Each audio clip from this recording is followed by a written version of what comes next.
In my last axe handle speedrun video, I roughed this handle out of a dry ash blank with just a draw knife and spoke shave in about 15 minutes. My stopping point for that video was getting to where I could just fit the handle into the axe eye like so. Now I'm ready to move forward doing the rest of the fitting and wedging. I intentionally left this handle a little bit oversized, and I'm going to leave it that way until I have the head fully seated down. Then, before wedging, I'll do all the final refinements to the handle shape and finish, then wedge.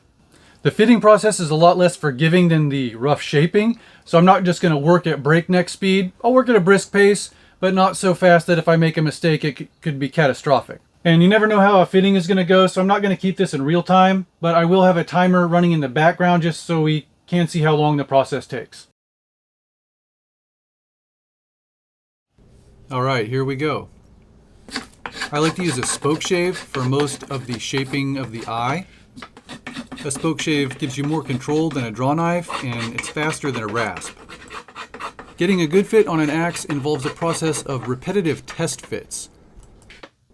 Each test fit involves seating the head with a mallet strike and then checking for gaps in alignment, unseating the head, I use this axe jig for that, and then using the resulting friction marks to know where to remove material to improve the fit with each test fit. Pay attention in the next minute or so coming up here how much eyeballing I do as I slim the handle just below the head and give it a very gradual transition to the eye, all while keeping everything aligned. I only like to take a few shavings before doing a visual check of what just happened to the wood. It's very easy to take off too much, especially with an efficient tool. Again, the eye should transition very gradually to the actual handle, with no sudden dimensional changes, no shelf or shoulder at all. If that happens, that sudden dimensional change will result in what's called a hinge point, where the stress of bending will be concentrated. You want to spread out the stress over as large an area as possible, and you do that by making any dimensional changes as gradual as possible.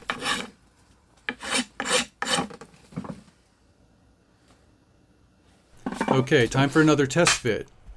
Check that alignment every single time, of course, and I'm noticing that the head is going on a little crooked, so I'm making a mark on which side needs more material taken off to kind of steer the head straight. While I'm doing the rest of these repetitive test fits, I can mention why I'm rehandling this axe. I originally sold it to a young man several years ago, and while on a camping trip with his friends, a highly inebriated buddy overstruck it and broke the handle. Lesson number 1 there, booze and axes don't mix. Fortunately, no one got hurt in that instance. Lesson number 2, always keep beater tools for loaning out. I have a whole complement of beater draw knives for when I teach this craft to groups of students. I don't know what they do with those blades when my back is turned helping other students, but at the end of one of those events, the edges are all trashed.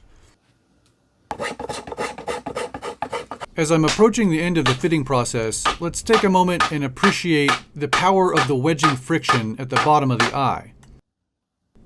This takes about 20 hammer blows to unseat the handle right here.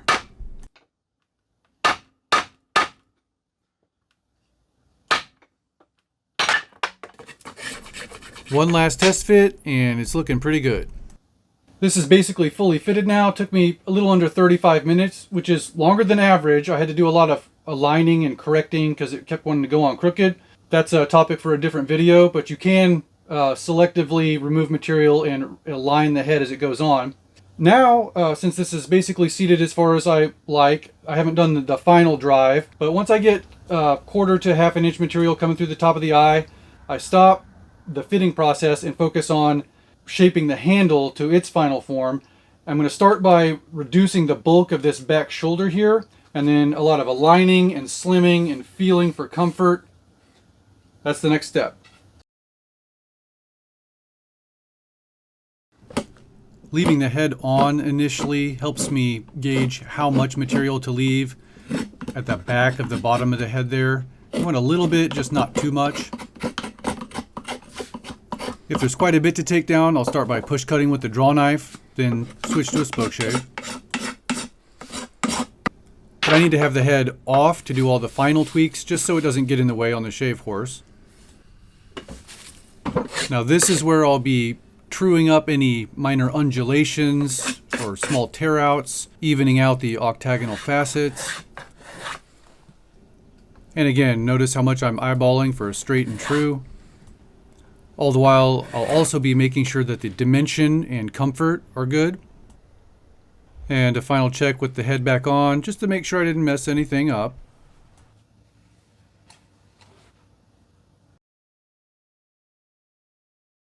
I always like to take a few minutes before doing the final wedging and use the axe as you normally would and check for a few things. One is the fit at the bottom of the eye. If you have a good friction fit there, you should be able to do a few minutes of work without the head dislodging and getting loose. Of course, if you don't have a good fit at the bottom of the eye, the head could fly off suddenly, and that's obviously a major safety hazard. I've done this enough times that I know if one of my heads comes loose, it will be slow and incremental, like a fraction of a millimeter at a time, but nevertheless, I make sure that the surroundings are clear just in case. Second thing I'm checking for is comfort, because you can't really tell if the handle's correct unless you start using the tool. It's one thing to sit down in the shop and just feel for things that might be out of whack, but it reveals itself much more readily when you actually use it. And last thing is the cutting performance, which essentially means the grind geometry. If it's ground too thin, it'll stick too much and you'll have to fight it out of the wood. If it's too obtuse or convex, it won't bite deep enough. Or there could be some asymmetry in the grind that needs to be corrected. But if there are any of those issues to deal with, it's going to be way easier to fix if the head is off the handle, just because it gets in the way so much. So I just chopped a couple of these half-dry oak limbs in half. Cutting feels pretty decent. The only thing wrong was my terrible aim, because this is the only time I ever do this is for testing axes, not part of my actual workflow. But everything feels fine. I'm going to do the final scrape of the handle and then install the wedge. Scraping is the final refinement. This will get the facets down to a precision level that's not robotic, but is pretty close. Personally, I prefer a rougher texture for better grip, so if this were for me, I would scratch those facets across the grain with a 36 grit bow sander. But this is what the customer wanted. I always cut kerfs by hand to make sure they go straight. I also scratch up my wedges to give them extra surface area for frictional binding inside the kerf. I like to use a wood for the wedge that's softer than the handle wood. This one is poplar. And I custom shape the wedge to fill the void space in the top of the tool eye as closely as possible. All right, we're ready to wedge. I'll start by seating the head with several blows with a dead blow mallet. And then, just for good measure, a couple of taps with a heavier mallet. For driving the wedge, I've got the butt end of the handle on a sturdy block of hardwood on my concrete floor, and I'm carefully tapping the wedge to make sure it goes in straight initially.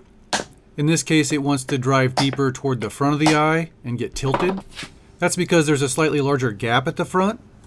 So to achieve a uniform wedging pressure across the top of the eye, I'm going to split the wedge into 3 segments.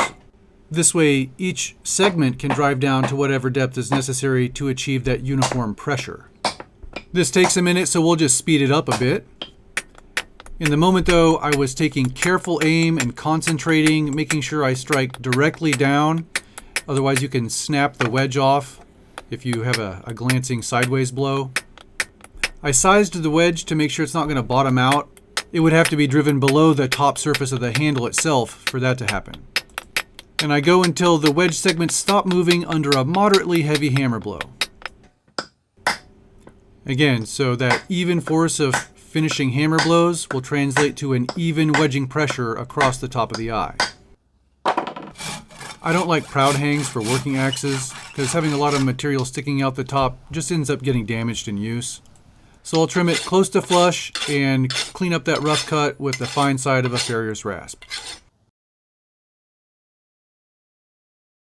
So in under 2 hours, I hand carved, no power tools, the handle from dry ash stock, achieved essentially a perfect hang. It is dead nuts straight. For anyone who criticizes fast work, assuming that it can't be good work, it can. I'm still going to do a little more work with this before oiling it, just to be sure I really like how the handle feels. But other than that, it's a wrap. Thanks for watching, and tune in for the next axe handle speed run.